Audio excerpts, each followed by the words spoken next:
ये कहानी प्यार की है, बगावत की है और एक ऐसी भयानक क्रूरता की है जिसे सुनकर शायद रूह कांप जाए। चलिए इस मामले की गहराइयों में उतरते हैं और जानते हैं कि उस रात असल में हुआ क्या था। कहानी शुरू होती है 29 नवंबर की रात से। सोचिए, जयपुर का एक सुनसान खेत और वहां बना ये एक अकेला लोहे का मचान। ये जगह एक जोड़े की आखिरी गुप्त मुलाकात की गवाह बनने वाली थी। पर उन्हें इस बात का जरा भी अंदाजा नहीं था कि अंधेरे में कोई साया उनका पीछा कर रहा है। वो साए जो अंधेरे में छिपे थे अचानक सामने आ गए। इससे पहले कि वो जोड़ा कुछ समझ पाता या अपनी जान बचाने के लिए भाग पाता, उन्हें उसी मचान से कसकर बांध दिया गया। अब उनके बचने का कोई रास्ता नहीं था। और फिर वो हुआ जिसकी कोई कल्पना भी नहीं कर सकता। उन पर पेट्रोल छिड़का गया और आग लगा दी गई। वो मचान जो कुछ पल पहले एक मुलाकात का ठिकाना था, अब एक जलती हुई चिता बन चुका था। सवाल ये था कि आखिर ऐसी हैवानियत कौन कर सकता था और क्यों? इस भयावह घटना के पीछे की वजह जानने के लिए हमें थोड़ा समय में पीछे जाना होगा और उन दो लोगों की कहानी को समझना होगा जिन्हें उस रात आग के हवाले कर दिया गया था। ये थे सोनी और कैलाश। इनकी कहानी उस आग की लपटों से बिल्कुल अलग थी जिसमें इन्हें झोंक दिया गया।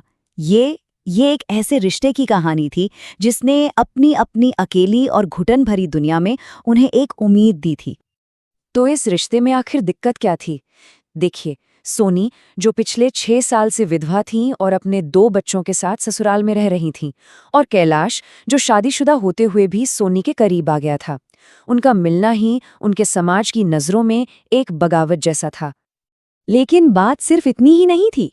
1 साल पहले सोनी के ससुराल के परिवार का एक सदस्य कैलाश के परिवार के किसी सदस्य के साथ भाग गया था, और इस एक घटना ने दोनों परिवारों के बीच दुश्मनी की एक बहुत गहरी खाई खोद दी थी। अब जब हम इन दोनों को और उनके आसपास के तनाव को थोड़ा समझ चुके हैं, तो चलिए उस भयानक रात की घटनाओं पर वापस लौटते हैं जब परछाइयां ही कातिल बन गई थीं। उस रात 11 बजे के बाद जब सब सो गए, सोनी चुपके से कैलाश से मिलने के लिए घर से निकली। लेकिन वो ये नहीं जानती थी कि जिस पल उसने घर से कदम बाहर रखा, उसी पल से कोई उस पर नजर रखे हुए था। करीब 1:30 बजे जब वो मचान पर थे, उन पर हमला हो गया। तो सबसे बड़ा सवाल यही है, आखिर वो कौन थे जिन्होंने इस क्रूरता को अंजाम दिया? क्या वो कोई अजनबी थे या कोई और? इस कहानी का सबसे ज्यादा चौंकाने वाला मोड़ अब आता है।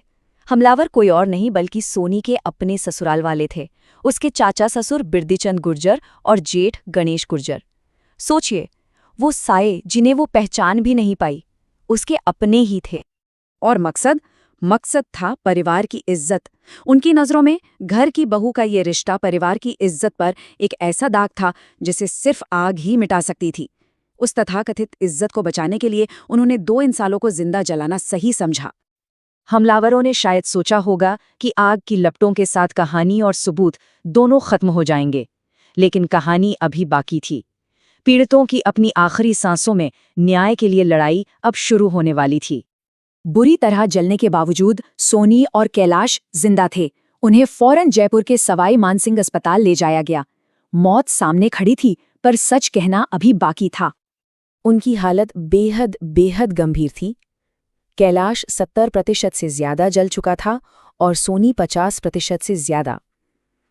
डॉक्टरों को उनके बचने की कोई उम्मीद नहीं थी, लेकिन उनकी हिम्मत ने अभी हार नहीं मानी थी। और यहीं पर मौत से लड़ते हुए उन्होंने वो किया जो सबसे जरूरी था।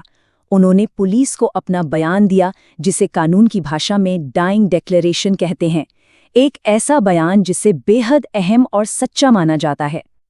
तो निर्णायक मोड़ यही था। अपनी असहनीय पीड़ा के बावजूद सोनी और कैलाश दोनों ने एक ही कहानी बताई। दोनों ने एक ही 2 नाम लिए, जेठ गणेश गुर्जर और चाचा ससुर बिरदीचंद गुर्जर। उनका आखिरी काम अपने हत्यारों की पहचान दुनिया के सामने लाना था। 2 दिसंबर की सुबह कैलाश जिंदगी की जंग हार गया। उसने दम तोड़ दिया। सोनी की हालत भी लगातार नाजुक बनी हुई थी। वो मौत और जिंदगी के बीच झूल रही थी।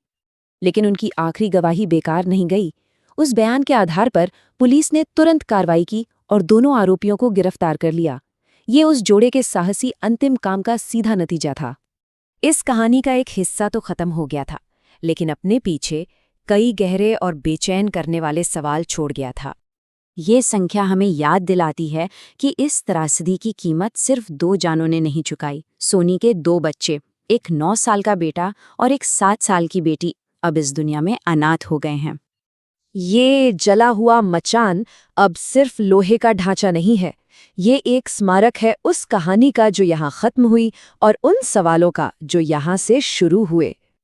जैसा कि एक पुलिस अधिकारी ने कहा, ये सिर्फ एक अपराध नहीं है, ये एक सामाजिक सोच का नतीजा है। ये हमें इस बात पर सोचने के लिए मजबूर करता है कि कैसे एक महिला को इंसान के बजाय परिवार की संपत्ति मान लिया जाता है। और अंत में ये कहानी हमें इस एक सवाल के साथ छोड़ जाती है, आखिर वो कौन सी घड़ी होती है जब समाज की बनाई इज्जत एक जिंदे जागते इंसान की जिंदगी से